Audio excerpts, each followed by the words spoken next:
सर्दियों की एक ठंडी सुबह थी। हब्बल्ली का पुलिस स्टेशन अब तक की तरह साधारण लग रहा था। पुरानी नीले रंग की दीवारें, चाय की खुशबू और धीमी बातचीत का शोर। कुछ जवान अखबार पढ़ रहे थे, कुछ लोग हंसी मजाक में समय काट रहे थे। बाहर सड़क पर धूप अभी अभी उतरनी शुरू हुई थी, पर ठंडी हवा अभी भी गालों को चुभ रही थी। ड्यूटी अफसर ने बोर्ड पर नया नोटिस टांगा था, आंतरिक अनुशासन मूल्यांकन। ये शब्द पढ़कर कई चेहरों पर हल्की बेचैनी तैर गई। सब जानते थे कि ये दिन उनके लिए आसान नहीं होता, पर किसी ने सोचा भी नहीं था कि आज का दिन इतिहास में दर्ज होने वाला है। उसी समय दरवाजे के पास से एक धीमी आवाज आई, झाड़ू की सरसराहट। एक औरत अंदर दाखिल हुई। उसकी उम्र 40 के आसपास रही होगी। साड़ी पुरानी थी, किनारे फटे हुए, बाल ढीले बंधे हुए। हाथ में एक बाल्टी और पुराना पोछा था। किसी ने उसे देखकर ध्यान नहीं दिया। पुलिस स्टेशन में सफाई कर्मी तो रोज आते हैं। वो बिना कुछ कहे फर्श साफ करने लगी, पर उसकी आंखें इधर उधर घूम रही थीं। हर टेबल, हर चेहरा, हर ताला उसकी नजर से गुजर रहा था। खास तौर पर उसने नजर टिकाई एक पुराने फाइल कैबिनेट पर जो ताले में बंद था।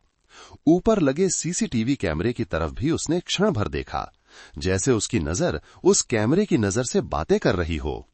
ड्यूटी अफसर ने उसे देखकर कहा, आज जल्दी सफाई करना, ऊपर से कोई आने वाला है। औरत ने सिर हिलाया, लेकिन उसके चेहरे पर ना तो डर था न जल्दी। थोड़ी देर में स्टेशन का माहौल बदल गया। एक जवान अफसर सब इंस्पेक्टर राकेश नायडू कमरे में घुसा। उसकी चाल में अकड़ थी, जैसे पूरा स्टेशन उसी के दम पर चल रहा हो। वो फोन पर किसी से ऊंची आवाज में बहस कर रहा था, शायद किसी व्यापारी से जो उससे काम निकलवाने की उम्मीद में था। फोन रखते ही उसकी नजर उस औरत पर पड़ी। अरे ये क्या कर रही हो तुम? वो गरजा। औरत ने कहा, मैं बस फर्श साफ कर रही हूं साहब। राकेश ने भौहें तान ली। ये इलाका अधिकारियों का है, बाहर निकलो। वो औरत कुछ बोली नहीं, बस पोछा उठाकर आगे बढ़ी। तभी राकेश ने गुस्से में बाल्टी को ठोकर मार दी। पानी पूरे फर्श पर फैल गया। एक पल को स्टेशन में सन्नाटा छा गया। औरत ने पोछा नीचे रख दिया, फिर धीरे धीरे सिर उठाया। उसकी आंखों में अब वो झुकाव नहीं था, उनमें एक अजीब सी ठंडक थी, जैसे कोई तेज धार छिपी हो। तुम्हें अपने बोलने का तरीका सुधारना चाहिए, सब इंस्पेक्टर, उसने शांत स्वर में कहा। राकेश ठिठक गया। क्या कहा तुमने? तुम जानती भी हो किससे बात कर रही हो? वो औरत मुस्कुराई, लेकिन वो मुस्कान किसी सर्द हवा जैसी थी जो हड्डियों तक उतर जाती है। मुझे बहुत अच्छी तरह पता है मैं किससे बात कर रही हूं, उसने कहा। लेकिन तुम्हें शायद ये नहीं पता कि तुम किससे बात कर रहे हो। पूरा कमरा चुप था। कांस्टेबल आपस में नजरें मिलाने लगे। किसी को कुछ समझ नहीं आ रहा था। औरत ने अपने सिर से दुपट्टा हटाया, फिर उसने अपनी साड़ी की परत को खोल दिया और उसके नीचे पुलिस की खाकी यूनिफॉर्म झलक उठी। सबकी आंखें फटी रह गईं। उसके गले में एक पहचान पत्र चमक रहा था, सुपरिंटेंडेंट ऑफ पुलिस प्रिया रामन। राकेश के चेहरे से सारा रंग उड़ गया। मैडम आप? वो हकलाया, पर प्रिया का चेहरा कठोर था, जैसे पत्थर। वो आगे बढ़ी, मेज पर रखे लैपटॉप को खोला। कुछ ही सेकंड में स्क्रीन पर वीडियो चलने लगे। वही कमरा, वही लोग, पर अलग दिन। वीडियो में दिख रहा था, वही राकेश किसी व्यक्ति से पैसे ले रहा है। एक और अफसर किसी गरीब को धमका रहा है कि केस वापस लो। किसी और ने शिकायत की फाइल टेबल के नीचे दबा रखी थी। वीडियो के साथ साथ प्रिया की आवाज भी कमरे में गूंजने लगी, धीमी मगर बेहद सख्त। तुम सोचते हो तुम सिर्फ एक सफाई कर्मी से बदतमीजी कर रहे थे? वो पल भर रुकी, फिर बोली, तुमने आज न्याय से बदतमीजी की है। कोई बोल नहीं पा रहा था। राकेश के माथे पर पसीने की बूंदें लुढ़कने लगीं। प्रिया ने सबकी तरफ देखा। मैं पिछले 3 हफ्तों से इस स्टेशन को देख रही हूं। तुम्हारे हर कदम पर नजर रखी जा रही थी।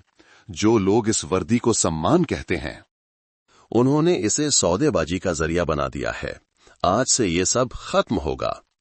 सन्नाटा इतना गहरा था कि दीवारों पर टंगी घड़ी की टिक टिक भी सुनाई दे रही थी। थोड़ी देर बाद वो धीरे से कमरे से बाहर चली गईं। सबकी नजरें झुकी रहीं। कोई हिला नहीं, कोई कुछ कह नहीं पाया। स्टेशन के बाहर ठंडी हवा चल रही थी। प्रिया ने आसमान की ओर देखा।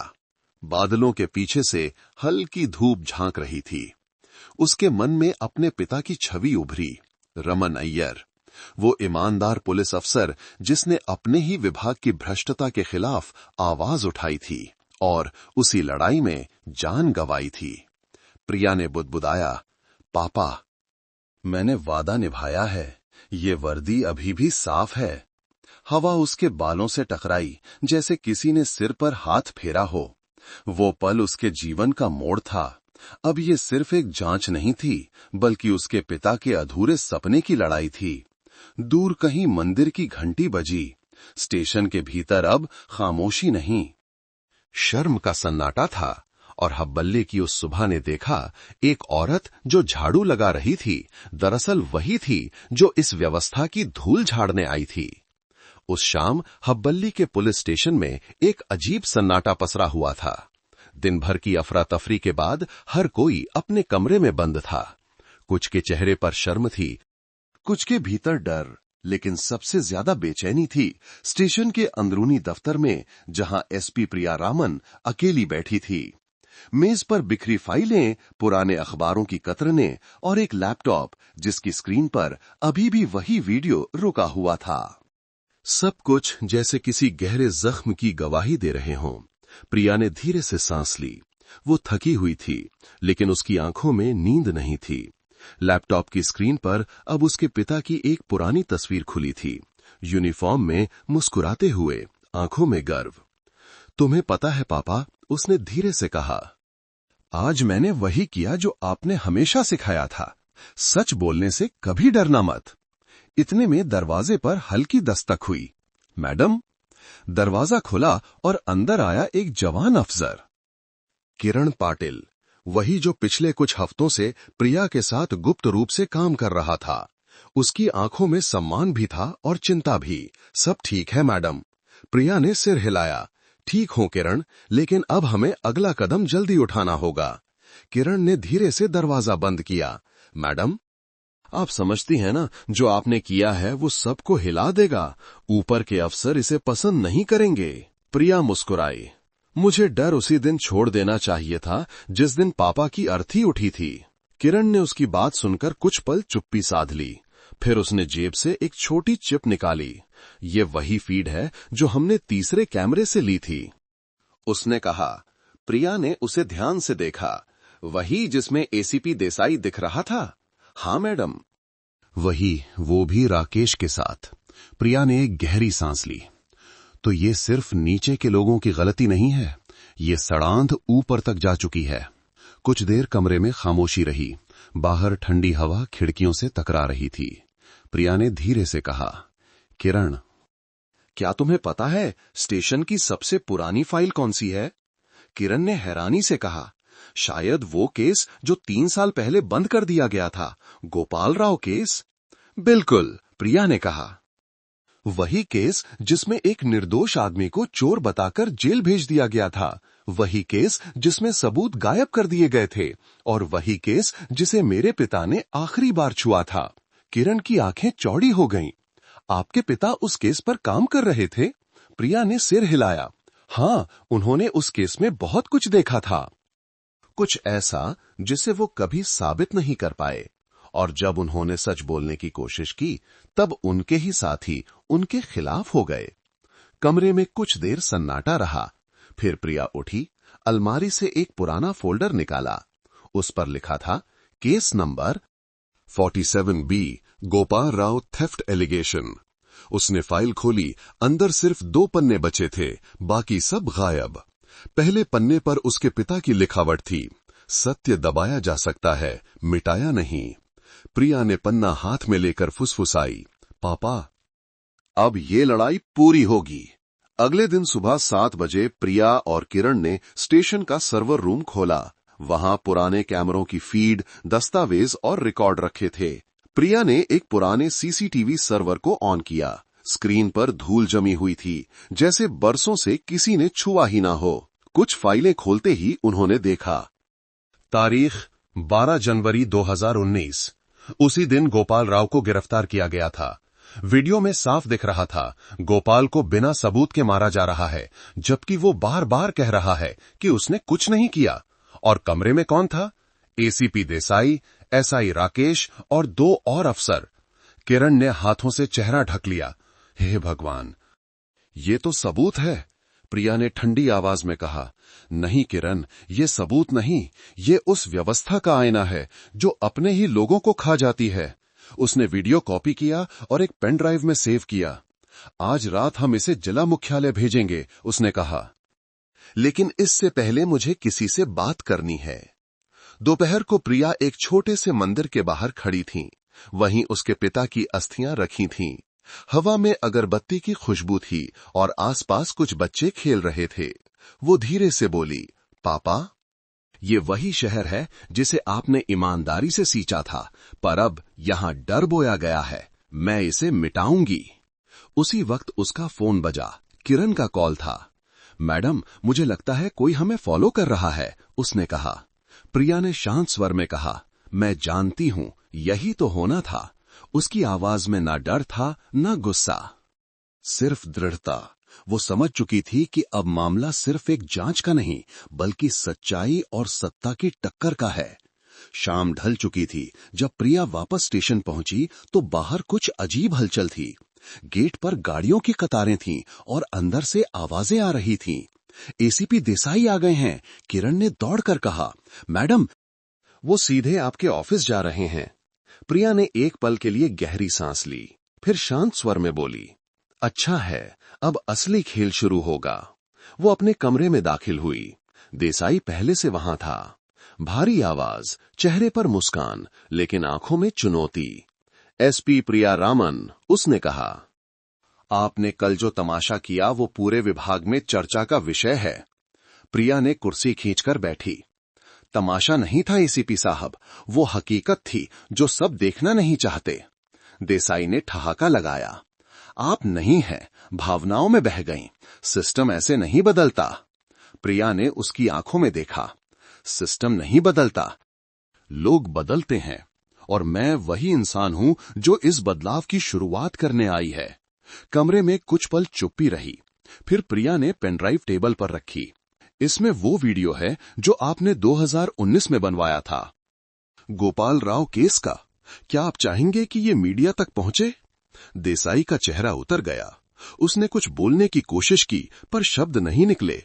प्रिया धीरे से बोली, आपके पास आज रात तक का समय है। या तो आप सच स्वीकार करें, या मैं ये वीडियो सार्वजनिक कर दूंगी।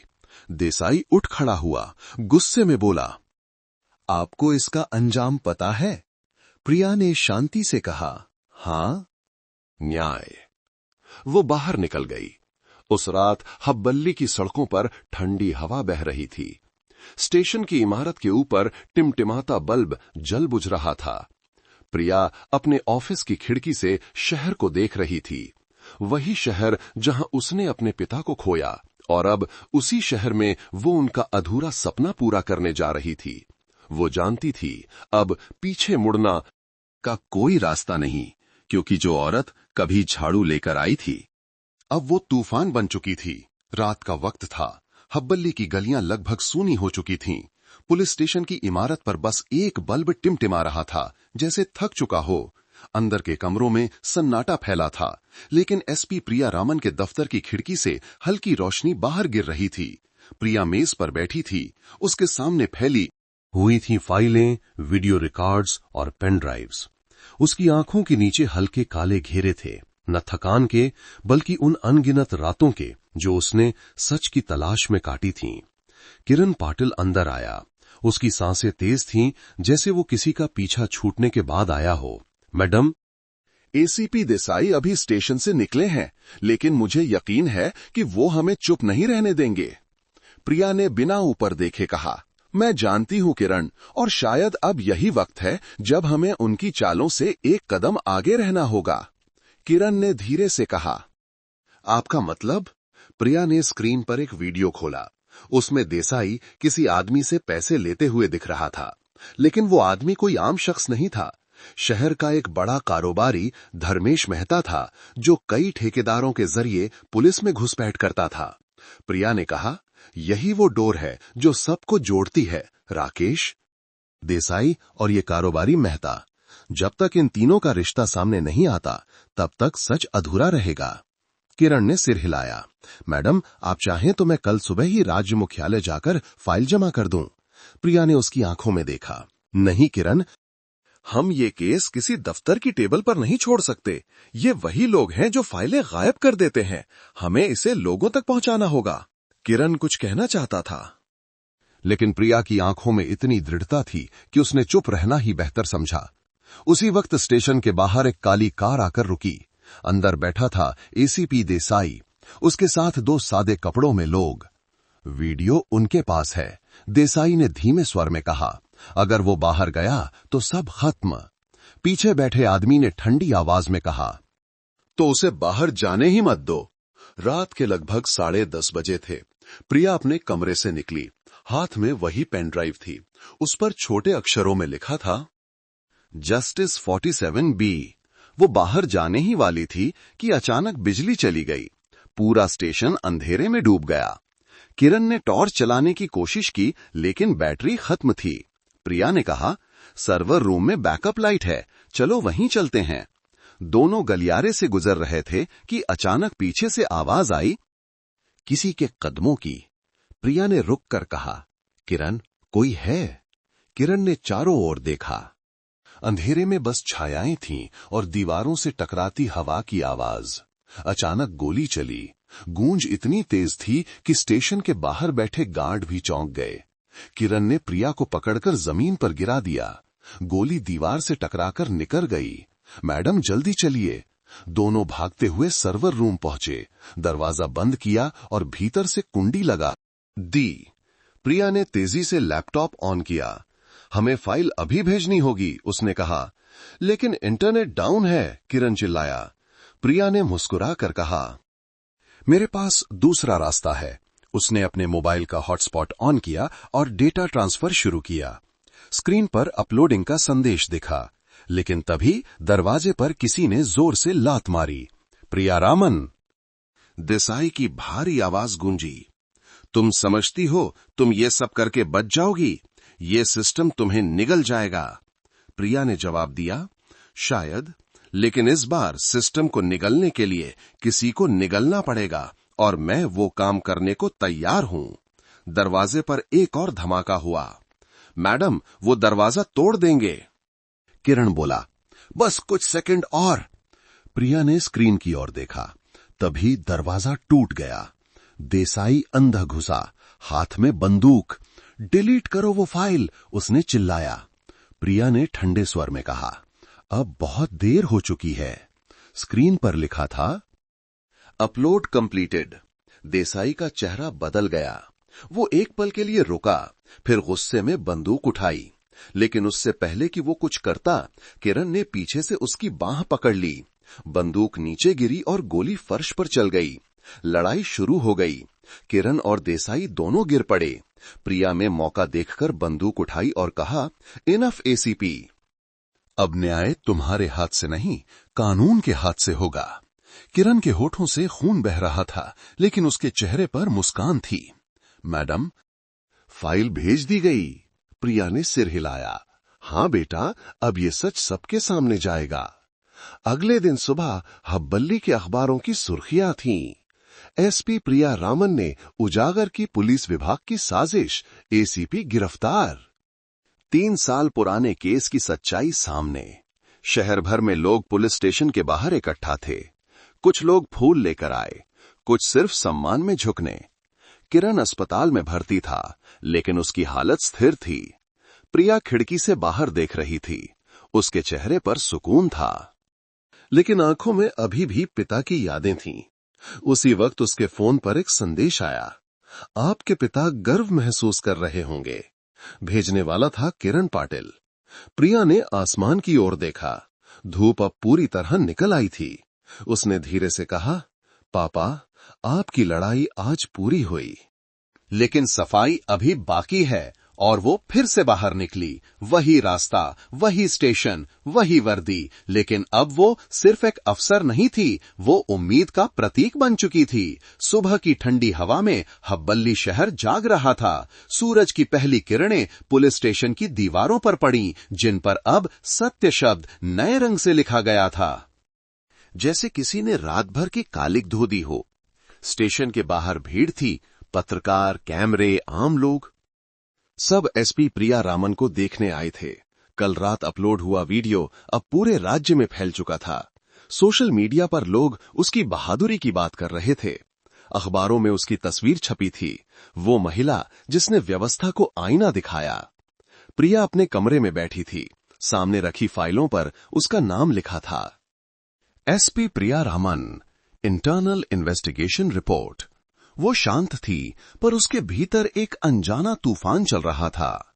दरवाजा खुला, अंदर आए राज्य के गृह सचिव मिस्टर नागराज, साथ में 2 अफसर। कांग्रेचुलेशंस एसपी रामन, उन्होंने कहा। आपने बहुत अच्छा काम किया है। सरकार चाहती है कि आप ये केस मुख्यालय को सौंप दें और कुछ दिन आराम करें। प्रिया ने हल्की मुस्कान दी। आराम? नागराज ने सिर हिलाया। हाँ, आप थक गई होंगी, अब आगे का काम हम संभाल लेंगे। प्रिया ने फाइल की तरफ देखा। सर, मैंने जो देखा है वो सिर्फ इस केस तक सीमित नहीं है। ये तो उस जाल का एक हिस्सा है जो पूरे जिले में फैला हुआ है। नागराज के चेहरे पर मुस्कान ठंडी हो गई। एसपी रामन, हमें पता है कि आपको ईमानदारी का जुनून है, लेकिन कुछ बातें ऊपर तक नहीं जानी चाहिए। सिस्टम ऐसे ही चलता है। प्रिया की आवाज गहरी हो गई। अगर सिस्टम अन्याय से चलता है तो मैं उस सिस्टम का हिस्सा नहीं रह सकती। कमरे में खामोशी छा गई। नागराज ने धीरे से कहा, आपको समझना चाहिए कि कुछ बातें देश की स्थिरता के लिए जरूरी होती हैं। लोग सब कुछ जान जाएं तो अराजकता फैलती है। प्रिया ने कहा, सत्य छुपाने से अराजकता नहीं रुकती, बस और गहरी होती है। वो खड़ी हुई। उसकी आंखों में वही चमक थी जो उसके पिता की तस्वीर में थी। मैं फाइल नहीं दूंगी सर, मैं इसे जनता के सामने रखूंगी, क्योंकि वही न्याय की असली अदालत है। नागराज ने एक पल उसे देखा, फिर धीमी आवाज में कहा, आप बहुत बड़ी गलती कर रही हैं एसपी रामन। प्रिया ने जवाब दिया, शायद, लेकिन इतिहास की हर सच्ची कहानी एक गलती से ही शुरू होती है। उसी दोपहर मीडिया के दफ्तरों में हलचल थी। प्रिया ने प्रेस कॉन्फ्रेंस बुलाने का ऐलान किया था। पत्रकारों की भीड़ इकट्ठा होने लगी। किरण पाटिल, जो अस्पताल से डिस्चार्ज होकर आया था, प्रिया के साथ खड़ा था। मैडम, आप जानते हैं ना, ये सब आसान नहीं होगा, उसने धीरे से कहा। प्रिया ने उसकी ओर देखा। किरण, अगर आसान होता तो ये काम अब तक कोई कर चुका होता। शाम के 5 बजे प्रेस कॉन्फ्रेंस शुरू हुई। माइक के सामने खड़ी प्रिया रामन ने एक गहरी सांस ली, फिर बोली, मैं पुलिस विभाग की अधिकारी हूं, लेकिन आज मैं एक नागरिक के रूप में बोल रही हूं। उस देश की नागरिक जो अपने ही सिस्टम के बोझ तले दबा हुआ है। कमरे में सन्नाटा छा गया। हर कैमरा, हर माइक्रोफोन उसी पर टिका था। 3 साल पहले एक आदमी, गोपाल राव, को गलत आरोप में गिरफ्तार किया गया था। उसे पीटा गया और वो जेल में मर गया। केस बंद कर दिया गया, बिना जांच, बिना सबूत। प्रिया की आवाज में अब कंपन था। वो केस मेरे पिता ने उठाया था और उसके बाद उन्हें विभाग से निकाल दिया गया। मैं तब जवान थी, लेकिन आज मैं उनकी अधूरी लड़ाई पूरी कर रही हूं। कुछ पत्रकारों की आंखों में नमी थी। प्रिया ने कहा, मैं जानती हूं मेरे खिलाफ कार्रवाई होगी। हो सकता है मुझे सस्पेंड कर दिया जाए, लेकिन अगर एक अफसर भी डरना छोड़ दे तो सिस्टम बदल सकता है। किरण की आंखों में गर्व था। कमरे में तालियां गूंज उठीं। लेकिन जैसे ही प्रेस कॉन्फ्रेंस खत्म हुई, बाहर गाड़ियों का काफिला रुका। सादे कपड़ों में कुछ लोग आए। एंटी करप्शन ब्यूरो के अधिकारी। उनमें से एक ने कहा, एसपी प्रिया रामन, आपको पूछताछ के लिए हमारे साथ चलना होगा। किरण चिल्लाया, ये क्या है, मैडम ने तो सबूत दिए हैं। लेकिन जवाब में बस ठंडा आदेश मिला, यह ऊपर से निर्देश है। प्रिया ने कोई विरोध नहीं किया, वो बस मुस्कुराई। अगर सच बोलना अपराध है तो मैं ये सजा खुशी से स्वीकार करती हूं। उसे सरकारी गाड़ी में बिठाया गया। रास्ते में खिड़की से बाहर देखते हुए उसे बचपन की यादें आने लगीं। वो दिन जब पिता उसे साइकिल पर बैठाकर स्कूल छोड़ने जाते थे और रास्ते में कहते थे, प्रिया, पुलिस वाला वो नहीं जो बंदूक रखता है, बल्कि वो जो डर से लड़ता है। उसकी आंखों से एक आंसू गिरा। वो बोली, आप सही थे पापा, डर ही सबसे बड़ा अपराधी है। रात को जब उसे अस्थायी हिरासत में रखा गया तो उसके सेल के बाहर भीड़ थी। पत्रकार, वकील और आम लोग। सोशल मीडिया पर justice for Priya Raman trend करने लगा। देश भर से समर्थन आने लगा। अगले दिन सुबह अखबारों की हेडलाइन थी, जनता एसपी प्रिया रामन के साथ। सत्य की आवाज अब बंद नहीं होगी। कुछ दिनों बाद सरकार को झुकना पड़ा। एसीपी देसाई और धर्मेश मेहता के खिलाफ जांच शुरू हुई। प्रिया को रिहा किया गया, लेकिन उसने कोई बयान नहीं दिया। वो बस वही पुराना झाड़ू लेकर स्टेशन के बाहर खड़ी थी, जैसे शुरुआत की सुबह दोबारा लौट आई हो। किरण ने हंसकर पूछा, मैडम, फिर से झाड़ू? प्रिया मुस्कुराई। हाँ किरण, कभी कभी सफाई वहीं से शुरू करनी पड़ती है जहां गंदगी सबसे ज्यादा होती है। दोनों हंसे। आसमान साफ था, हवा में ठंडक थी, लेकिन दिलों में एक गर्माहट थी, उम्मीद की। उस शाम प्रिया अपने पिता की तस्वीर के सामने बैठी थी। मोमबत्ती की लौ कांप रही थी, पर बुझी नहीं थी। पापा, उसने धीरे से कहा, मैंने वादा निभाया। लेकिन इस देश को अब और बेटियां चाहिए जो डर से ऊपर उठकर सच बोलें। उसने तस्वीर को प्रणाम किया। बाहर मंदिर की घंटी बजी। हब्बल्ली की उस ठंडी शाम ने देखा एक औरत जिसने झाड़ू से शुरुआत की थी, अब पूरे सिस्टम का आईना बन चुकी थी। सर्दियों की हल्की सुबह थी। हब्बल्ली शहर अब वैसा नहीं रहा जैसा कुछ महीने पहले था। स्टेशन की दीवारों पर नई रंगाई हो चुकी थी और मुख्य द्वार के पास एक बोर्ड टंगा था, सत्य ही सेवा है, एसपी प्रिया रामन। प्रिया अपने पुराने ऑफिस में खड़ी थी। खिड़की से बाहर देख रही थी। सड़क के पार बच्चे स्कूल जा रहे थे। कुछ दुकानदार दुकानें खोल रहे थे। ये वही शहर था जिसने कभी उसकी सच्चाई पर शक किया था और अब उसी सच्चाई का सम्मान कर रहा था। डेस्क पर रखे अखबार में उसकी तस्वीर थी, honest officer returns to duty. लेकिन प्रिया की आंखें उस तस्वीर पर नहीं, बल्कि दीवार पर लगी एक और तस्वीर पर टिक गई थीं। उसके पिता रमन अय्यर की मुस्कुराती छवि। उसने धीरे से कहा, पापा, ये जीत मेरी नहीं, आपकी है। आपने जो बीज बोया था वो अब अंकुरित हो गया है। उसी वक्त दरवाजे पर दस्तक हुई। किरण पाटिल अंदर आया। वही पुरानी मुस्कान, अब चेहरे पर थोड़ा आत्मविश्वास और सम्मान और ज्यादा। मैडम, जिला मुख्यालय से कॉल आया है, उसने कहा। उन्होंने कहा है कि आपको राज्य के इंटेग्रिटी मेडल के लिए नामांकित किया गया है। प्रिया मुस्कुराई। सम्मान उन लोगों के लिए अच्छा है किरण, मगर मैं अभी थकी नहीं हूं। किरण ने सिर झुकाया।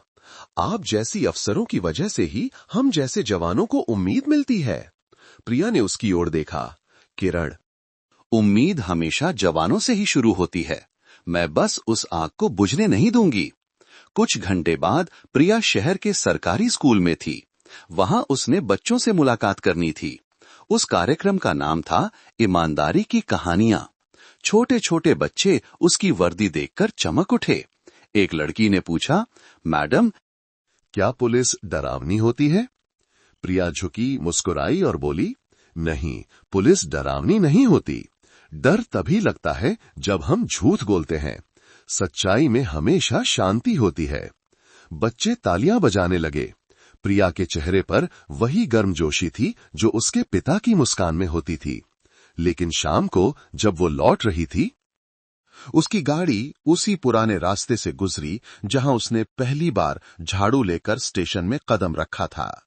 वही दीवारें, वही कोना, लेकिन अब सब कुछ बदल गया था। वो रुक गई, गाड़ी से उतरी और धीरे धीरे उस जगह चली गई जहां कभी उसने वो झाड़ू रखी थी। मिट्टी में अब धूल नहीं थी, बस कुछ सूखे पत्ते थे। वो झुककर एक पत्ता उठाती है, मुस्कुराती है और कहती है, कभी कभी सबसे छोटी चीजें सबसे बड़ी क्रांति शुरू करती है। उसी पल किरण की आवाज आई, मैडम चलिए, ठंड बढ़ रही है। प्रिया ने पीछे मुड़कर देखा, आंखों में चमक थी। हाँ किरण, लेकिन अभी भी कुछ सफाई बाकी है। दोनों धीरे धीरे गाड़ी की ओर बढ़े। आसमान में सूरज ढल रहा था, सुनहरी रोशनी सड़क पर बिखरी थी। प्रिया ने आसमान की ओर देखा, मन में पिता की आवाज गूंज रही थी, सत्य को कोई नहीं रोक सकता। प्रिया। कुछ हफ्तों बाद उसे दिल्ली बुलाया गया। राज्यपाल ने उसे इंटेग्रिटी मेडल प्रदान किया। मंच पर खड़े होकर प्रिया ने कहा, मैं ये सम्मान अकेली नहीं ले रही हूं, ये हर उस पुलिसकर्मी के नाम है जो डर के बावजूद सच बोलता है, हर उस नागरिक के नाम है जो भ्रष्टाचार को सामान्य नहीं मानता, और हर उस बेटी के नाम है जिसने अपने पिता की सीख को याद रखा कि इंसाफ हमेशा जिंदा रहता है। बस कोई उसे आवाज दे। तालियों की गड़गड़ाहट गूंज उठी। उस रात जब वो होटल के कमरे में थी, बाहर दिल्ली की सर्द हवा खिड़की से भीतर आ रही थी। प्रिया ने अपने मोबाइल में पिता की पुरानी रिकॉर्डिंग सुनी। प्रिया, कभी डरना मत, जिस दिन तुम डर से ऊपर उठ जाओगी, तुम सच्ची अफसर बन जाओगी। उसकी आंखों से एक आंसू गिरा। वो मुस्कुराई, मैं अब डरती नहीं हूं पापा। अगले दिन हब्बल्ली लौटते वक्त ट्रेन की खिड़की से उसने देखा, खेतों में धूप बिखरी है, बच्चे दौड़ रहे हैं और कहीं दूर मंदिर की घंटी बज रही है। उसके मन में शांति थी। वो जानती थी लड़ाई खत्म नहीं हुई है, पर अब वो अकेली नहीं है। हर उस इंसान के दिल में जिसने उसकी कहानी सुनी थी, एक छोटी सी लौ जल चुकी थी। सत्य की लौ। उस शाम जब स्टेशन पहुंची तो गेट के पास वही सफाई कर्मी औरत मिली जिसने उसे पहले दिन देखा था। उसने मुस्कुराकर कहा, मैडम अब तो सब साफ हो गया। प्रिया हंसी और बोली, नहीं मां, सफाई कभी खत्म नहीं होती, बस हमें झाड़ू छोड़नी नहीं चाहिए। दोनों की आंखों में एक सी चमक थी, सादगी और सच्चाई की। रात को प्रिया अपने ऑफिस में अकेली बैठी थी। मेज पर दिया जल रहा था। बाहर हवा में घंटियों की आवाज थी और भीतर सिर्फ शांति।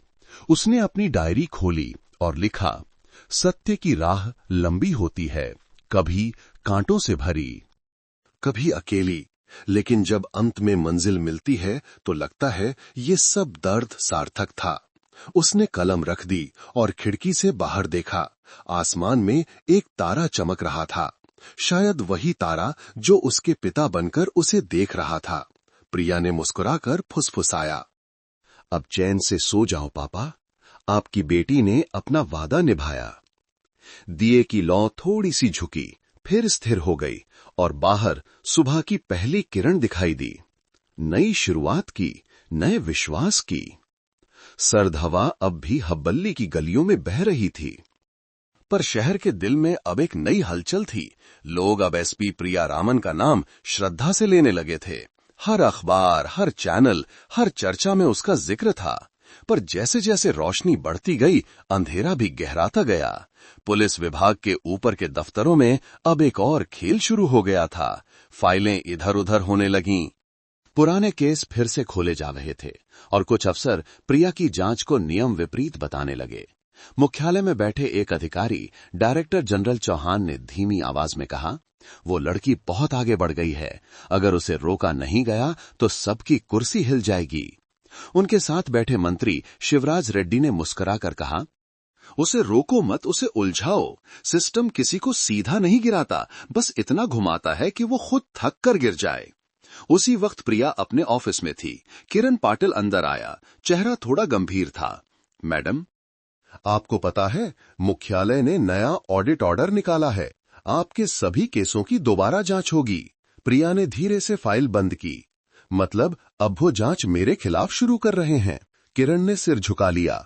हाँ मैडम, शायद वो आपको प्रोसीजर वायलेशन में फंसाना चाहते हैं। प्रिया ने खिड़की के बाहर देखा। किरण, मैंने सोचा था सबसे मुश्किल लड़ाई अपराधियों से होगी, पर नहीं, असली लड़ाई तो अपने ही घर के भीतर है। उसी शाम प्रिया को एक अज्ञात कॉल आया। फोन पर आवाज थी, धीमी पर आत्मविश्वास से भरी। मैडम, मैं गोपाल राव की बेटी बोल रही हूं। प्रिया कुछ पल चुप रही। बोलो बेटा, आपने मेरे पिता को न्याय दिलाया। मुझे नहीं पता कैसे शुक्रिया कहूं, पर मैं आपको कुछ बताना चाहती हूं। मेरे पिता के केस में जो गवाह गायब हुआ था वो अभी भी जिंदा है। वो डर के मारे भाग गया था, लेकिन अब वो लौटना चाहता है। प्रिया की आंखों में चमक आ गई। उसका नाम सुरेश गड़ा। वो धारवाड़ के एक गांव में छिपा हुआ है। फोन कट गया। प्रिया ने तुरंत किरण को बुलाया। कल सुबह हम धारवाड़ चलेंगे। हमें ये गवाह चाहिए। ये केस अभी खत्म नहीं हुआ। किरण, ये तो बस शुरुआत थी। अगली सुबह दोनों जीप में सवार होकर हब्बल्ली से निकले। सड़कें धुंध से ढकी थीं और सूरज धीरे धीरे उग रहा था। गाड़ी में सन्नाटा था, बस इंजन की आवाज और बीच बीच में रेडियो पर धीमा संगीत। किरण ने कहा, मैडम, कभी कभी सोचता हूं आपको डर नहीं लगता? प्रिया मुस्कुराई।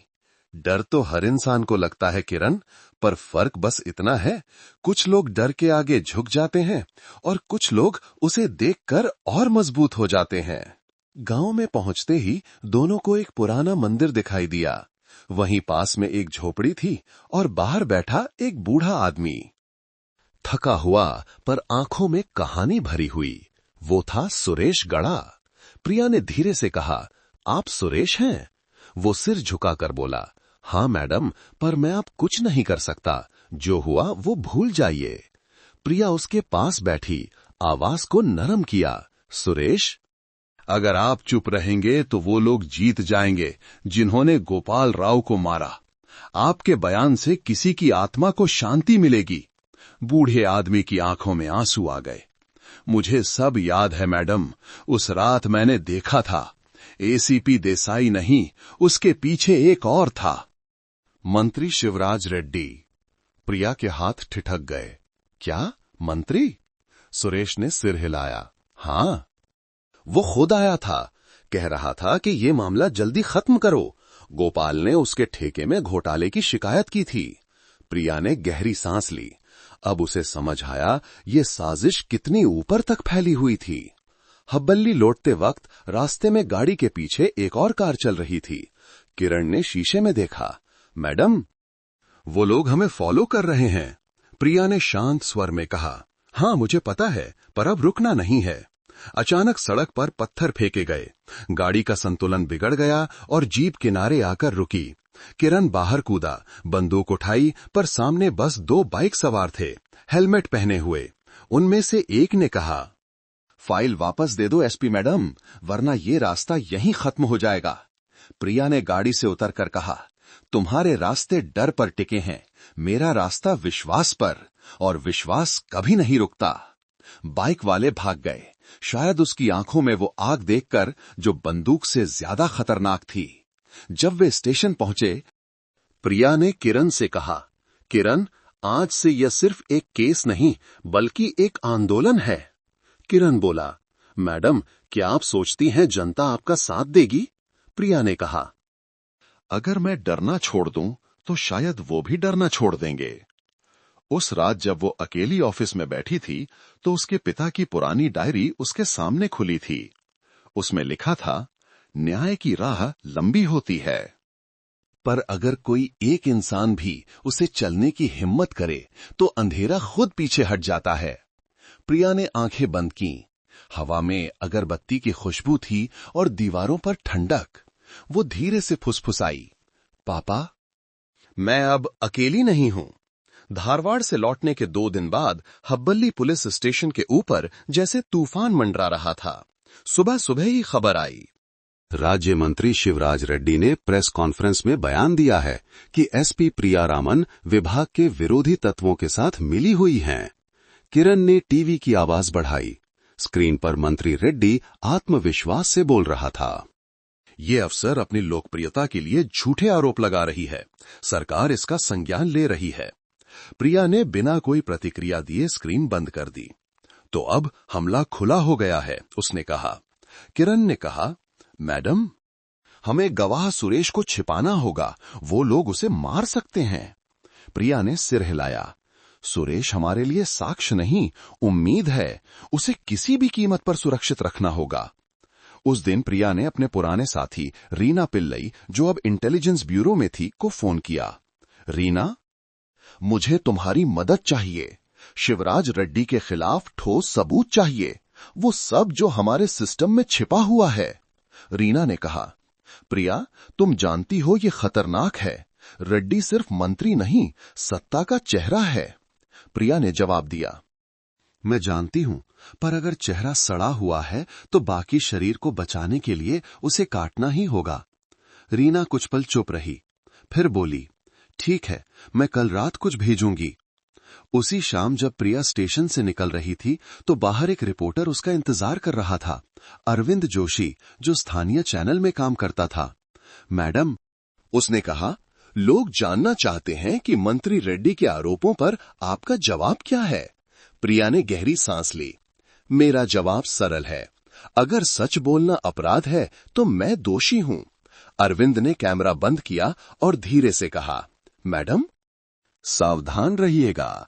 मैंने सुना है मंत्री के लोग आपको फंसाने की तैयारी में हैं। प्रिया मुस्कुराई, धन्यवाद, लेकिन मैं अब पीछे नहीं हट सकती। रात करीब 9 बजे रीना का संदेश आया। प्रिया, मैंने जो डेटा भेजा है उसे ध्यान से देखो। रेड्डी का नाम 2 विदेशी कंपनियों में जुड़ा है और दोनों के ठेके पुलिस विभाग से जुड़े हैं। प्रिया ने तुरंत किरण को बुलाया। ये देखो, उसने कहा, यही वो कड़ी है जो सबको जोड़ती है। गोपाल राव ने इन्हीं ठेकों की शिकायत की थी। अब हमारे पास सच है। लेकिन हमें इसे साबित करना है। किरण ने पूछा, कैसे मैडम? प्रिया ने कहा, कल हम मीडिया के सामने नहीं, अदालत के सामने जाएंगे। सच को अब कानून की जुबान में बोलना होगा। लेकिन उसी रात जब वो स्टेशन से निकल रही थी, एक काली एसयूवी ने अचानक उसकी कार को टक्कर मारी। किरण चीख उठा, मैडम! गाड़ी घूमते हुए सड़क के किनारे रुक गई। 3 नकाबपोश लोग बाहर आए। एक ने बंदूक तान दी, फाइल दो। प्रिया ने धीरे से कहा, फाइल अब मेरे पास नहीं है। कहां है? प्रिया की आंखों में ठंडक थी, वहीं जहां सच हमेशा रहता है, जनता के बीच। एक ने गुस्से ने गोली चलाने की कोशिश की, लेकिन तभी पुलिस की सायरन बज उठी। रीना की टीम ने समय पर पहुंचकर हमलावरों को पकड़ लिया। किरण ने सांस ली। मैडम, आप ठीक हैं? प्रिया मुस्कुराई, हां, पर अब साफ है, अब ये सिर्फ एक केस नहीं बल्कि जंग है। अगले दिन अदालत में प्रिया ने अपना बयान दिया। वो शांत थी, पर हर शब्द बिजली की तरह गिर रहा था। माननीय न्यायालय, 3 साल पहले जिस गोपाल राव को गुनहगार कहा गया, वो नहीं बल्कि ये पूरा सिस्टम गुनहगार था। और आज मैं इस अदालत से अनुरोध करती हूं कि न्याय सिर्फ शब्द न रहे, एक कार्रवाई बने। अदालत में सन्नाटा था। रेड्डी के वकील ने कहा, आपके पास सबूत क्या है? प्रिया ने पेन ड्राइव टेबल पर रखी। यही मंत्री के ठेके की फाइलें और पैसे के ट्रांसफर का रिकॉर्ड। रेड्डी की आंखें फैल गईं। वो समझ गया अब बचना मुश्किल है। लेकिन बाहर जैसे ही सुनवाई खत्म हुई, एक और चाल चली गई। सरकार ने प्रिया के खिलाफ कानूनी प्रक्रिया का उल्लंघन का नोटिस जारी किया, अर्थात उसे निलंबित किया गया। किरण गुस्से में था, मैडम, ये तो अन्याय है।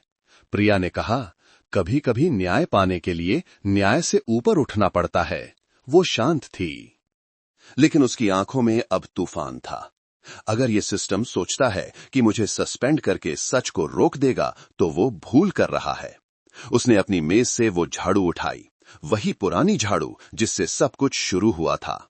अब सफाई का दूसरा दौर शुरू होता है किरण। अब मैं अफसर नहीं, इंसान बनकर लड़ूंगी। रात को जब वो घर लौटी, उसके पिता की तस्वीर के नीचे मोमबत्ती जल रही थी। उसने धीरे से कहा, पापा, अब आपकी बेटी सत्ता से नहीं, सच्चाई से जुड़ी है। बाहर आसमान में बादल गरज रहे थे और खिड़की पर ठंडी हवा टकरा रही थी, लेकिन उस हवा में अब डर नहीं था, सिर्फ एक आवाज थी, लड़ो। जब तक सवेरा न हो।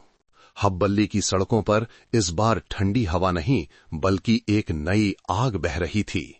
हर चौराहे पर पोस्टर लगे थे, हम हैं प्रिया रामन के साथ। जस्टिस फॉर प्रिया रामन अब सिर्फ एक हैशटैग नहीं, बल्कि लोगों की चीख बन चुका था। स्कूल के बच्चे, कॉलेज के छात्र, छोटे दुकानदार, हर कोई उस औरत का नाम जानता था जिसने सच बोलने की हिम्मत की। लोगों ने कहा, वो अफसर नहीं, उम्मीद है। उधर प्रिया अपने छोटे से घर में थी। सरकार ने उसे निलंबित कर दिया था। घर के बाहर पुलिस की गश्त थी, दिखावे के लिए। वो अब भी वही शांत स्त्री थी, पर आंखों में गहराई बढ़ गई थी। किरण पाटिल उसके साथ था। अब वो वर्दी में नहीं, लेकिन विश्वास में था। मैडम, उसने कहा, आपने देखा, लोग आपके समर्थन में उतर आए हैं।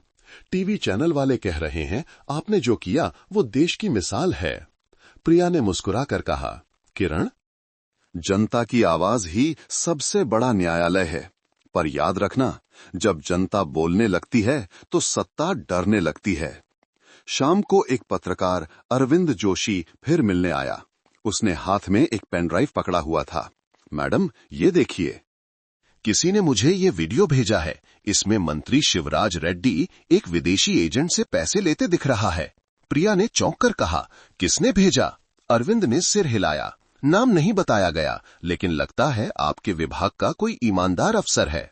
प्रिया ने कहा, यानी अब सड़न के बीच से भी कुछ फूल उग रहे हैं। उसने पेन ड्राइव खोला। वीडियो असली था। अब मामला सिर्फ राज्य का नहीं, पूरा देश सुनने वाला था। उस रात प्रिया ने एक लंबा पत्र लिखा, प्रिय नागरिकों के नाम। वो कोई भाषण नहीं था, बल्कि एक माँ, एक बेटी, एक अफसर की आवाज थी। मैं प्रिया रामन आज अपनी वर्दी नहीं, अपनी आत्मा से बोल रही हूं। मैंने इस देश की मिट्टी में अपने पिता की यादें बोई हैं। मैं चाहती हूं कि कोई भी बेटी अब झूठ के सामने झुके नहीं। अगर मेरी सजा से आने वाली पीढ़ी को डर कम लगे तो ये सजा मुझे मंजूर है। ये पत्र अरविंद ने लाइव टेलीकास्ट किया। हजारों लोग सड़कों पर उतर आए। लोगों ने मोमबत्तियां जलाईं। बुजुर्ग महिलाएं मंदिरों में उसकी सलामती की प्रार्थना करने लगीं। लेकिन सत्ता की इमारत अब कांपने लगी थी। राजधानी में मंत्री रेड्डी ने अपने सलाहकारों से कहा, अब ये औरत खतरनाक हो चुकी है। अगर इसे रोका नहीं गया तो सरकार गिर जाएगी। उनके सलाहकार ने ठंडे स्वर में कहा, हम मीडिया को संभाल लेंगे, पर उसे चुप कराना होगा। अगले दिन प्रिया को एक अजीब फोन आया। मैडम, मैं हवलदार इमरान बोल रहा हूं, जो आपकी यूनिट में था। कृपया बाहर मत निकलिए, कुछ लोग आपके घर के पास घूम रहे हैं। प्रिया ने कहा, धन्यवाद इमरान, मैं डर के लिए नहीं, सत्य के लिए जीती हूं। वह खिड़की के पास गई। बाहर कुछ काली गाड़ियां खड़ी थीं। वो जानती थी ये अंत की शुरुआत भी हो सकती है। किरण ने बंदूक उठाई। मैडम, हमें निकलना होगा। प्रिया ने सिर हिलाया। नहीं किरण, अगर मैं भागी तो वो जीत जाएंगे जो सच से भागते हैं। रात बढ़ती गई। आसमान में बादल थे। बिजली गरज रही थी। अचानक बाहर गोली चली। किरण ने प्रिया को नीचे गिराया। मैडम, नीचे रहिए। पर तभी दरवाजा खुला। रीना अंदर दौड़ी। प्रिया, हम वक्त पर पहुंच गए। उसके साथ इमरान और 2 और अफसर थे। वे सब प्रिया के पुराने साथी थे, जो अब उसके लिए अपनी जान दांव पर लगाने आए थे। उन्होंने गोलीबारी रोक दी। हमलावर भाग गए। प्रिया उठी। माथे पर खून की हल्की बूंद थी, पर चेहरा अडिग था। रीना, उसने कहा, अब और नहीं। कल सुबह मैं प्रेस के सामने वो वीडियो पेश करूंगी। अगर आज मैं मर भी जाऊं तो सच को बोलने का मौका मिल ही जाना चाहिए। अगली सुबह हब्बल्ली के मैदान में हजारों लोग जमा हुए। प्रिया मंच पर खड़ी थी, साधारण सूती साड़ी में, पर चेहरे पर वही तेज जो सबसे ऊंचे पद से भी बड़ा था। उसने माइक्रोफोन उठाया और कहा, मुझे मेरी नौकरी से हटाया गया, पर सच्चाई को नहीं हटाया जा सकता। आज मैं ये वीडियो दिखा रही हूं जिसमें मंत्री रेड्डी खुद घोटाले में शामिल हैं। स्क्रीन पर वीडियो चल पड़ा। लोगों ने एक साथ चिल्लाया, न्याय, न्याय। रेड्डी के चेहरे पर पसीना था।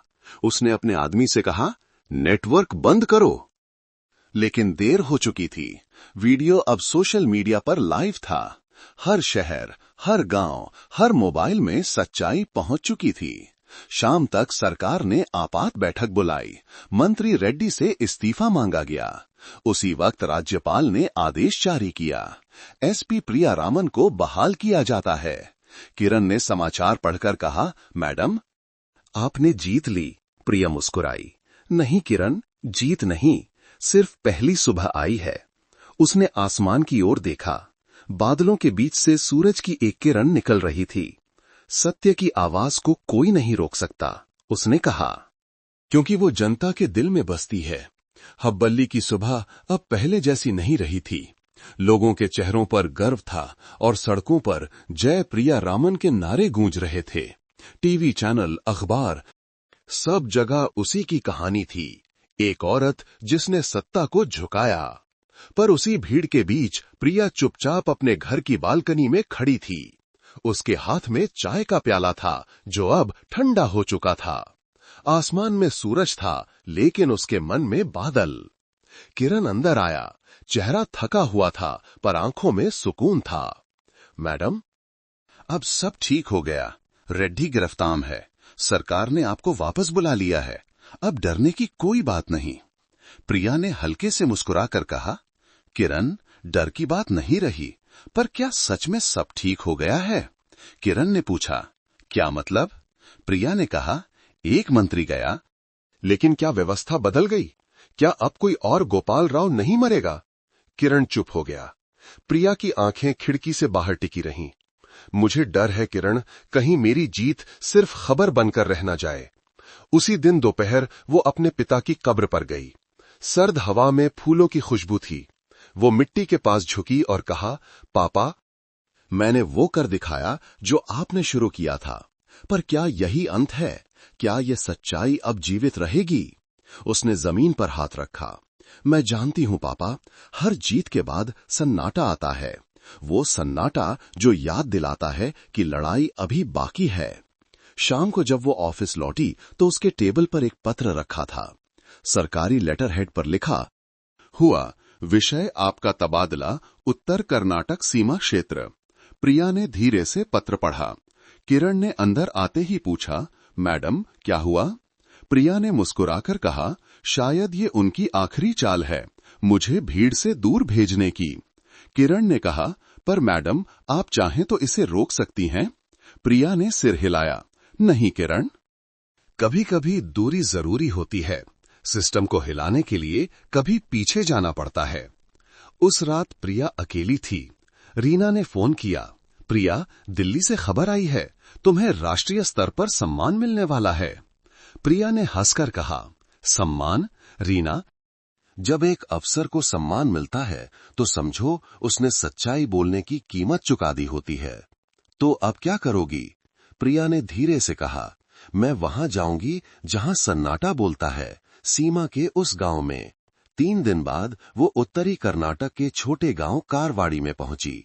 वहां बिजली कम थी, सड़कें टूटी हुई थीं और लोग पुलिस देखकर भी मुस्कुराते नहीं थे। एक बूढ़ी औरत ने कहा, मैडम, यहां पुलिस से ज्यादा डर भूत से लगता है। प्रिया मुस्कुराई, तो चलो आज से पुलिस ही तुम्हारा भूत भगाएगी। उसने वहां एक छोटा दफ्तर बनाया। दीवारों पर लिखा, भय से नहीं, सत्य से शासन होगा। धीरे धीरे लोग उसके पास आने लगे। किसानों ने शिकायतें दी, महिलाओं ने पहली बार अपनी बात रखी।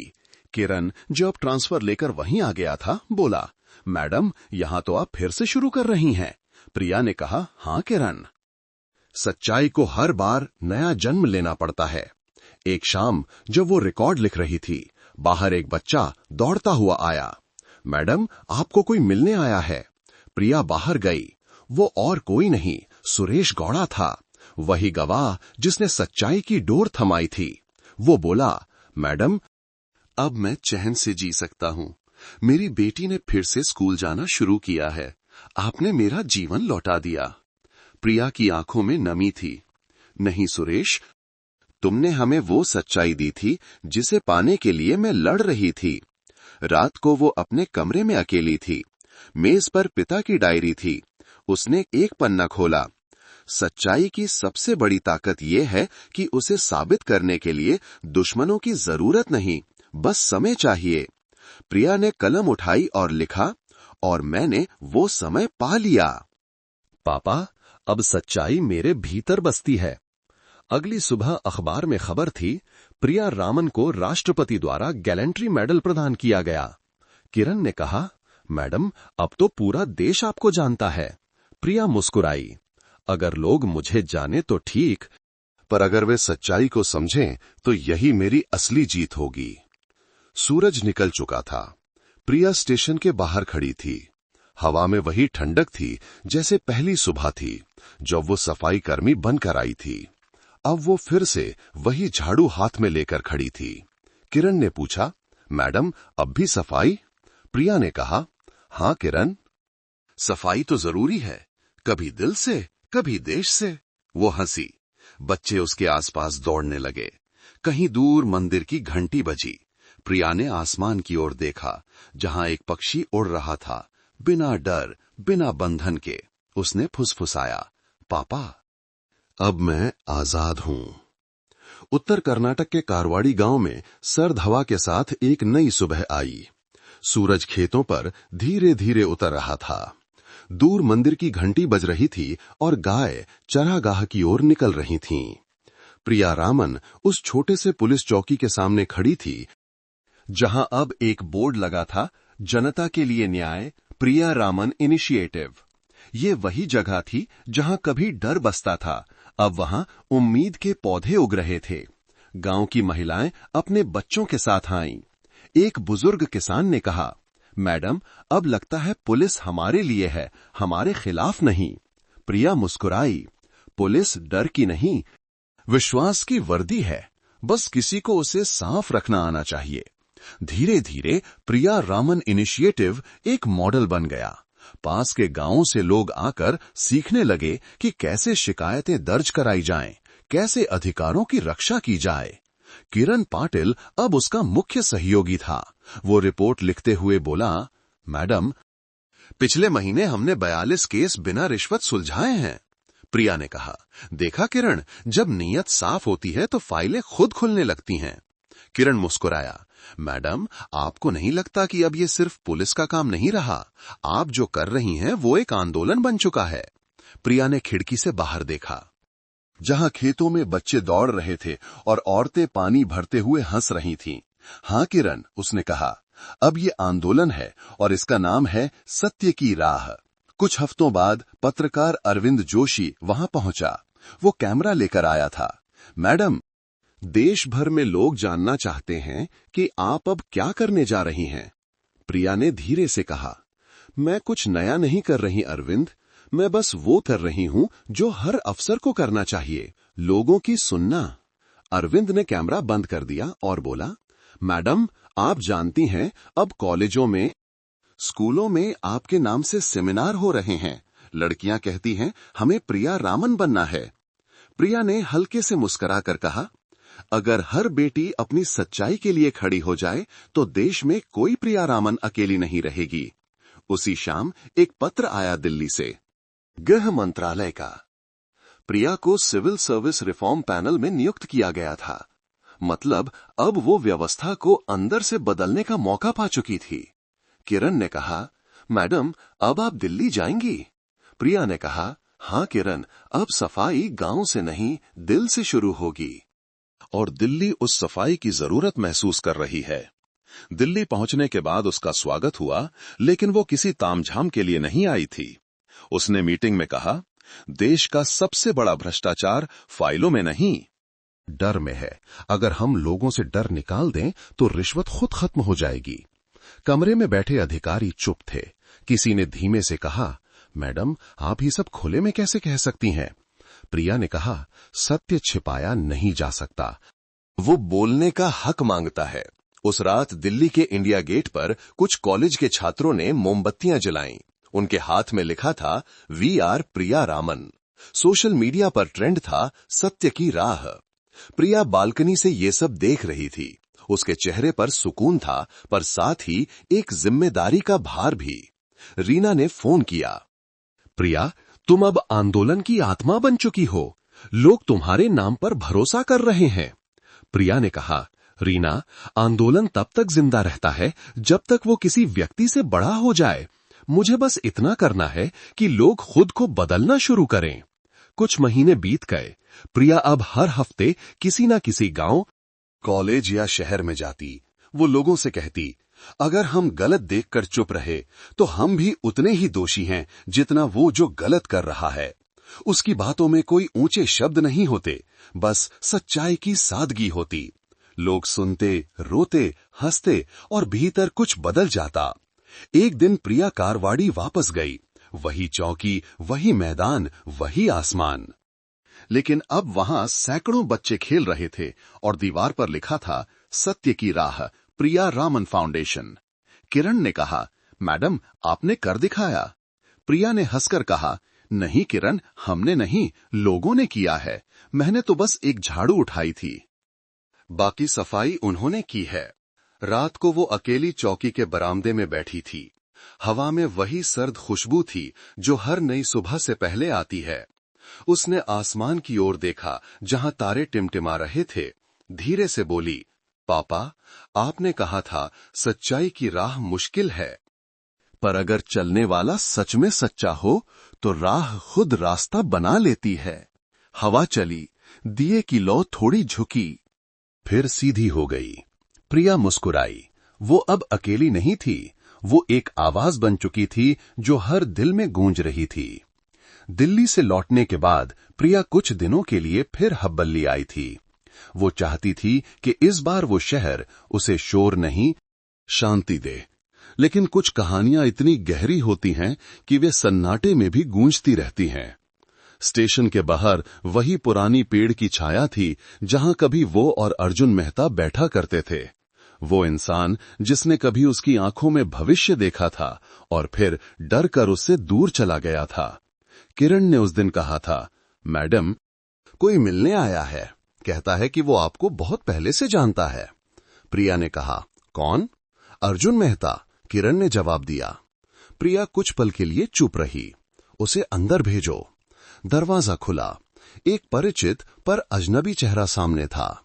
अर्जुन के बालों में अब सफेदी थी, लेकिन आंखों में वही सच्चाई थी जिसने कभी प्रिया को मोहित किया था। प्रिया, उसने धीरे से कहा। प्रिया ने बस सिर हिलाया। कितने साल हो गए? 12, उसने कहा। कुछ पल सन्नाटा रहा। फिर अर्जुन बोला, मैंने टीवी पर तुम्हें देखा। तुम वही बन गई जिसे मैं हमेशा जानता था कि तुम बन सकती हो। प्रिया ने हल्की मुस्कान दी। और तुम वही बन गए जिससे मैं उम्मीद करती थी कि तुम नहीं बनोगे। अर्जुन ने नजर झुका ली। मैं डर गया था प्रिया। जब तुम्हारे पिता का मामला चला, मुझे लगा तुम्हारे साथ खड़ा होना मेरी नौकरी, मेरा जीवन सब ले लेगा। मैं भाग गया। प्रिया की आवाज शांत थी। हां, तुम भाग गए थे, पर डर से भागने वाले कभी शांति नहीं पाते अर्जुन। दोनों खिड़की के पास जाकर खड़े हो गए। बाहर हवा चल रही थी, पेड़ों की पत्तियां झूम रही थीं। अर्जुन ने धीरे से कहा, क्या कभी सोचा तुमने, अगर मैं तब नहीं भागता तो क्या हम साथ होते? प्रिया ने मुस्कुराकर कहा, साथ होना जरूरी नहीं, सही होना जरूरी है। तुमने जो किया वो तुम्हारा सच था, मैंने जो किया वो मेरा। अर्जुन की आंखों में नमी थी। क्या अब भी तुम मुझे माफ कर सकती हो? प्रिया ने कहा, माफी उन लोगों को दी जाती है जिनसे हम उम्मीद छोड़ देते हैं, पर मैं अभी भी उम्मीद रखती हूं, तुमसे नहीं, इंसानियत से। कुछ देर बाद किरण ने दरवाजा खटखटाया। मैडम, बाहर लोग आपका इंतजार कर रहे हैं। प्रिया ने अर्जुन की ओर देखा। अब मुझे जाना होगा, लोग फिर से अपने सवाल लेकर आए हैं। अर्जुन ने कहा, प्रिया, एक आखिरी बात, तुम्हारी जैसी औरतें दुनिया बदल देती हैं पर खुद अकेली रह जाती हैं। प्रिया ने गहरी सांस ली।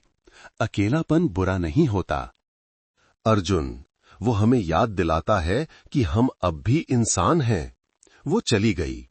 अर्जुन वहीं खड़ा रहा जैसे किसी ने उसकी आत्मा का आईना दिखा दिया हो। शाम को प्रिया घर लौटी। दीवार पर पिता की तस्वीर थी, नीचे मोमबत्ती जल रही थी। उसने खुद से कहा, पापा, मैंने सब माफ कर दिया, अर्जुन को भी, अपने अतीत को भी, क्योंकि अब मुझे पता है जो सच बाहर बदलता है वो पहले भीतर जन्म लेता है। अगले दिन प्रिया ने एक स्कूल का दौरा किया। वहां बच्चों ने एक नाटक किया, एसपी मैडम की कहानी। बच्चियां वर्दी पहने मंच पर खड़ी थीं और कह रही थीं, हम झाड़ू नहीं, बदलाव है। प्रिया की आंखें भर आईं। उसे लगा जैसे उसका जीवन एक पूरा सर्कल पूरा कर चुका है, भय से विश्वास तक, वर्दी से आत्मा तक। रात को अर्जुन से एक संदेश आया, प्रिया, तुम्हारी कहानी ने मुझे भी बदल दिया। मैंने पुलिस विभाग से इस्तीफा दे दिया है। अब मैं तुम्हारे आंदोलन से जुड़ना चाहता हूं। अगर तुम अनुमति दो, प्रिया ने जवाब लिखा। अगर तुम अब डर से नहीं विश्वास से जीना चाहते हो तो स्वागत है। वो मुस्कराई। आसमान में चांद पूरा था, जैसे उसके जीवन की अधूरी कहानी भी अब पूरी हो गई थी। सर्दियों की हल्की धूप हब्बल्ली के ऊपर उतर रही थी।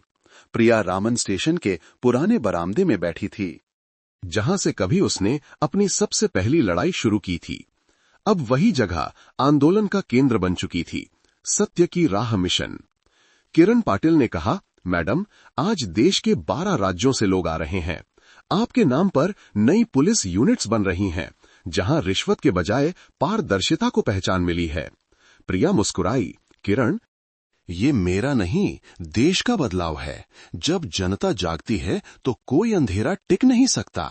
वहीं उसी दिन अर्जुन मेहता हवाई अड्डे से आया।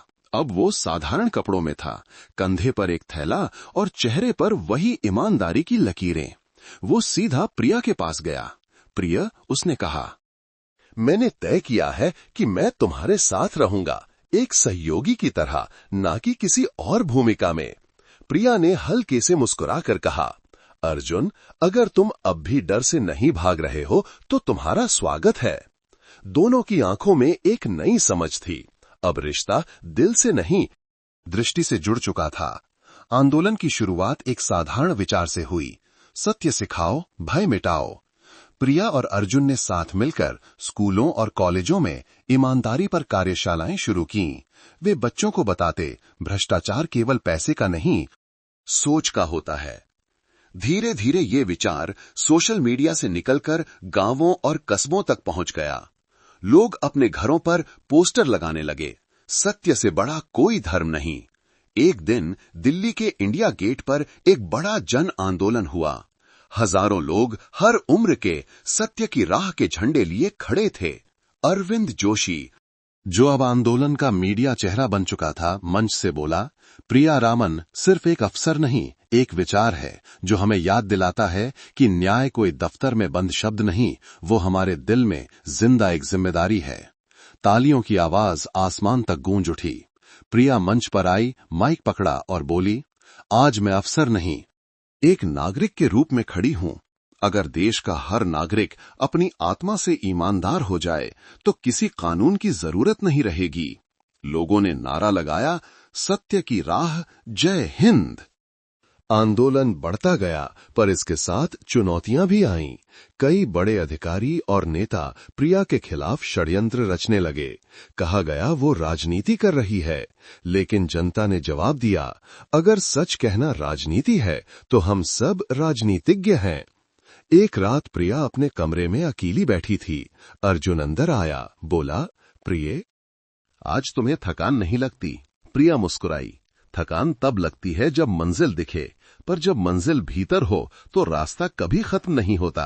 अर्जुन ने कहा, तुम्हारे पिता अगर आज होते तो तुम्हें देखकर गर्व से रो पड़ते। प्रिया की आंखों में हल्की नमी आई।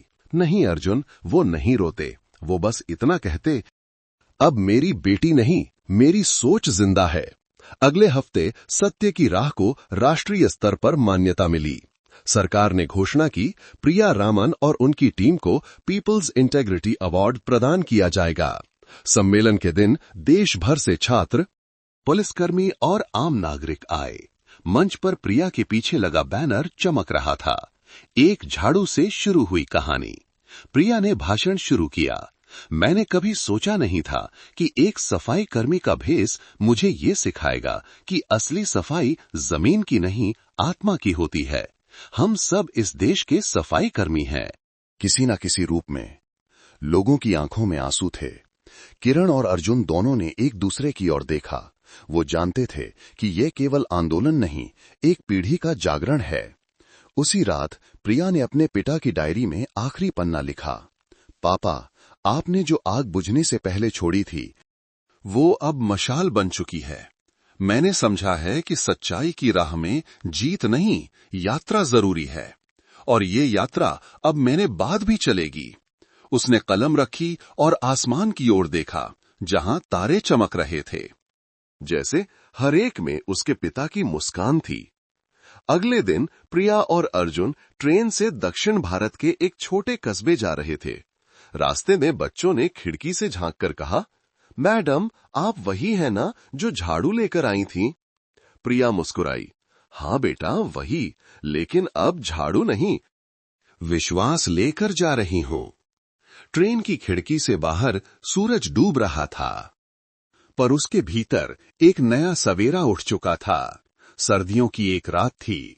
हब्बल्ली के आसमान पर बादल छाए थे और हवा में कुछ बेचैनी थी।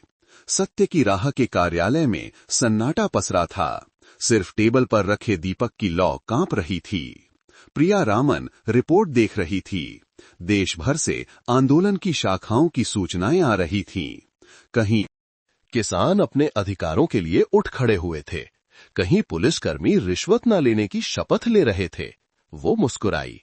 अब ये आंदोलन मेरा नहीं, लोगों का है। अर्जुन अंदर आया, चेहरे पर तनाव था। प्रिय, हमें एक बुरी खबर मिली है। प्रिया ने पूछा, क्या हुआ? दिल्ली में सत्य की राह का मुख्य सर्वर है, जहां सारे वीडियो, गवाहियां और फाइलें स्टोर हैं। किसी ने उस पर साइबर अटैक किया है। प्रिया का चेहरा गंभीर हो गया। कौन कर सकता है? अर्जुन ने कहा, संभवतः वही पुराने लोग जो सत्ता से गिरे तो थे पर मिटे नहीं। प्रिया ने गहरी सांस ली। तो ये सच की आखिरी परीक्षा है। किरण पाटिल दौड़ते हुए अंदर आया। मैडम, फायर ब्रिगेड को कॉल करें, मुख्यालय के पीछे वाले हिस्से में आग लगी है। सब भागे। बाहर काला धुआं उठ रहा था। फाइलें, पोस्टर, कंप्यूटर सब जल रहे थे। प्रिया ने अपनी साड़ी से मुंह ढक लिया और अंदर दौड़ पड़ी। मैडम, नहीं! किरण चिल्लाया। प्रिया ने कहा, ये फाइलें सिर्फ कागज नहीं है, ये लोगों की उम्मीद है। वो अंदर पहुंची, कई हार्ड ड्राइव्स को उठाया और बाहर फेंका। अर्जुन ने पकड़ लिया, लेकिन अचानक छत का एक हिस्सा गिरा। प्रिया गिर पड़ी। किरण और अर्जुन दोनों ने मिलकर उसे बाहर निकाला। उसका माथा घायल था, सांसें तेज थीं, लेकिन उसकी आंखें अभी भी खुली थीं। सब डाटा बचा? उसने टूटी आवाज में पूछा। अर्जुन ने कहा, हां प्रिय, सब बैकअप में है। प्रिया ने मुस्कुराकर कहा, तो आग सिर्फ दीवारों में लगी है, विश्वास में नहीं। अस्पताल का कमरा सफेद था। प्रिया बेहोश पड़ी थी। बगल में अर्जुन और किरण बैठे थे। टीवी पर खबर चल रही थी। अज्ञात हमले में सत्य की राह कार्यालय जलकर खाक। लोग सड़कों पर उतर आए थे, मोमबत्तियां जलाकर नारे लगा रहे थे, प्रिया रामन जिंदाबाद, सत्य की राह अमर रहे। अर्जुन ने धीरे से प्रिया का हाथ पकड़ा। तुमने कहा था आंदोलन लोगों का हो जाएगा, देखो अब वो तुम्हारे बिना भी लड़ रहे हैं। प्रिया की आंखें धीरे धीरे खुलीं। वो कमजोर आवाज में बोली, मुझे अस्पताल से बाहर ले चलो, मुझे उन्हें देखना है। शाम को जब प्रिया अस्पताल के गेट पर आई, हजारों लोग बाहर जमा थे। किसानों से लेकर छात्रों तक हर किसी के हाथ में एक दिया था। प्रिया व्हीलचेयर पर बैठी धीरे से बोली, आग ने हमारी दीवारें जलाई हैं, पर हमारे इरादे नहीं। लोगों ने एक साथ कहा, हम सब प्रिया रमन हैं। वो मुस्कुराई। हां, अब यही सच्चाई है। अब प्रिया रमन कोई एक नाम नहीं, एक सोच है, और सोचें कभी मरती नहीं। लेकिन रात को जब सब शांत हुआ, प्रिया खिड़की के पास बैठी थी। अर्जुन ने पूछा, क्या अब तुम आराम नहीं करोगी? प्रिया ने कहा, आराम तब करूंगी जब हर इंसान को डर से आजादी मिलेगी।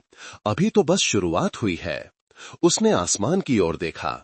सत्य की राह की लौ बुझी नहीं, बस अब हर दिल में जलने लगी है। अगले दिन सुबह सुबह रीना दिल्ली से आई। वो बोली, प्रिया, सरकार ने जांच बिठाई है, इस बार हमलावर नहीं बचेंगे। प्रिया ने कहा, उन्हें सजा मिले यही न्याय नहीं है। अगर वो समझ जाएं कि सच को जलाया नहीं जा सकता तो वही असली सजा होगी। किरण अंदर आया।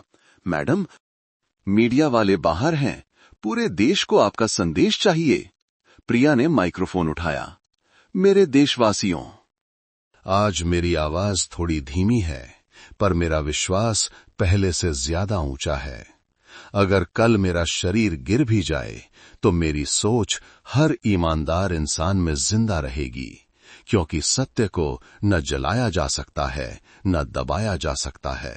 लोगों की आंखों में आंसू थे, कुछ बच्चे झाड़ू लिए खड़े थे, जैसे उस कहानी की शुरुआत याद दिला रहे हों। उस रात अर्जुन ने डायरी में लिखा, प्रिया का शरीर कमजोर पड़ रहा है, पर उसकी आत्मा अब आंदोलन बन चुकी है। उसने जो आग जगाई थी अब वो पूरे देश में जल रही है। खिड़की से बाहर हवा चली, दिए की लौ झुकी, फिर सीधी हो गई, जैसे प्रिया की आत्मा बोल रही हो, मैं बुझने नहीं दूंगी। हब्बल्ली के आसमान में हल्की धूप थी। अस्पताल के कमरे में खिड़की से आती हवा प्रिया रामन के चेहरे को छू रही थी। उसके माथे पर पट्टी थी, पर मुस्कान वही थी, शांत और अड़िग। अर्जुन, किरण और रीना उसके पास बैठे थे। बाहर हजारों लोग सत्य की राह के झंडे लिए खड़े थे। प्रिया ने धीरे से कहा, मुझे बाहर ले चलो, मैं उन्हें एक आखिरी बार देखना चाहती हूं। अर्जुन ने कहा, प्रिय, डॉक्टर ने मना किया है। वो मुस्कुराई। जो डरते हैं वही मना करते हैं, और मैं अब डर से बहुत दूर जा चुकी हूं। व्हीलचेयर पर वो बाहर आई। लोगों की आंखों में आंसू थे, पर उनके हाथों में दिए जल रहे थे। प्रिया ने माइक उठाया। उसकी आवाज धीमी थी, पर हर शब्द गूंज रहा था। मेरे देशवासियों, मैं अब शायद ज्यादा वक्त तक आपके बीच न रहूं, पर मैं चाहती हूं कि आप ये याद रखें, सच्चाई किसी एक व्यक्ति की नहीं, हर उस दिल की होती है जो डर से ऊपर उठता है। अगर कभी अंधेरा लगे तो झाड़ू उठाओ, क्योंकि सफाई बाहर से नहीं भीतर से शुरू होती है। भीड़ सिसकने लगी। कुछ बच्चों ने चिल्लाया, हम सब प्रिया रामन हैं। प्रिया ने आसमान की ओर देखा। हां, अब मैं नहीं, हम हैं। उसने अर्जुन का हाथ थामा। अर्जुन, अगर कभी मेरी आवाज भूल जाओ तो लोगों की आवाज सुनना, वो वही है। धीरे धीरे उसकी पलकें झुक गईं। हवा थम सी गई। 3 दिन बाद देश भर में दिए जलाए गए। टीवी पर एक ही वाक्य गूंज रहा था, एसपी प्रिया रामन, वो औरत जिसने डर को हराया। किरण ने संगठन का नया बोर्ड लगाया, सत्य की राह फाउंडेशन, कंटिन्यूइंग द लाइट, और नीचे लिखा था, सत्य की राह कभी रुकती नहीं, वो बस एक दिल से दूसरे दिल तक चलती है। प्रिया रामन अब नहीं थी, पर उनकी मौजूदगी हवा में, दियों की लौ में और लोगों के विश्वास में जिंदा थी। हब्बल्ली के उसी पुराने मैदान में जहां कभी उन्होंने अपना पहला भाषण दिया था, अब एक स्मारक बना था, सत्य की राह स्मृति स्थल। उस पर बस 4 शब्द खुदे थे, डर से नहीं, सत्य से। किरण पाटिल हर सुबह वहां आता था। वो बच्चों को कहानी सुनाता। वो औरत जिसने झाड़ू उठाई थी, वो सिर्फ फर्श नहीं, व्यवस्था साफ कर रही थी। पास में स्कूल के बच्चे खड़े होते। हर साल 26 जनवरी को प्रिय रामन पुरस्कार दिया जाता, उन्हें जो सच्चाई के लिए खड़े होते हैं। अर्जुन अब सत्य की राह फाउंडेशन चलाता था। उसकी मेज पर प्रिया की तस्वीर थी, वर्दी में, हल्की मुस्कान के साथ। कभी कभी वो तस्वीर से कहता, प्रिय, तुम चली गई, पर तुम्हारा काम अब भी चलता है। फाउंडेशन के हर पत्र के नीचे लिखा रहता, सत्य बुझ नहीं सकता। एक शाम जब सूरज डूब रहा था, एक छोटी लड़की मैदान में आई। वो झाड़ू लेकर फर्श साफ करने लगी। किरण ने पूछा, बेटा, तुम ये क्यों कर रही हो? लड़की ने मुस्कुराकर कहा, मां कहती है अगर हम सफाई करें तो प्रिया मैडम खुश होती हैं। किरण की आंखें भर आईं। हां बेटा, उसने कहा, वो खुश होती हैं क्योंकि हर सफाई के साथ उनकी आत्मा थोड़ा और जिंदा होती है। रात को आसमान में एक तारा चमक रहा था, सबसे उजला। लोग कहते हैं वो तारा प्रिया रामन का है। वो हर बार तब चमकता है जब कोई सच्चाई के लिए खड़ा होता है और हवा में मानो उसकी आवाज गूंजती है, सत्य की राह चलो, डर पीछे रह जाएगा।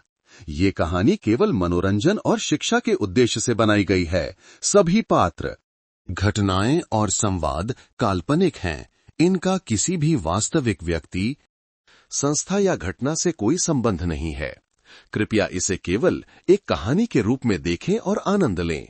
हमारा किसी की भावनाओं को ठेस पहुंचाने का कोई इरादा नहीं है।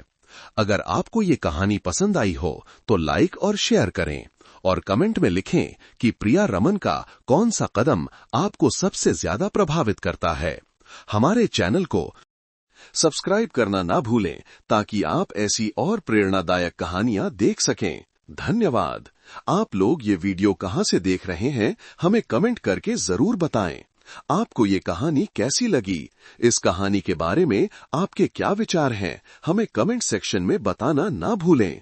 ईश्वर से यही कामना है कि आप जहां भी रहें, सदैव सुखी और शांत रहें।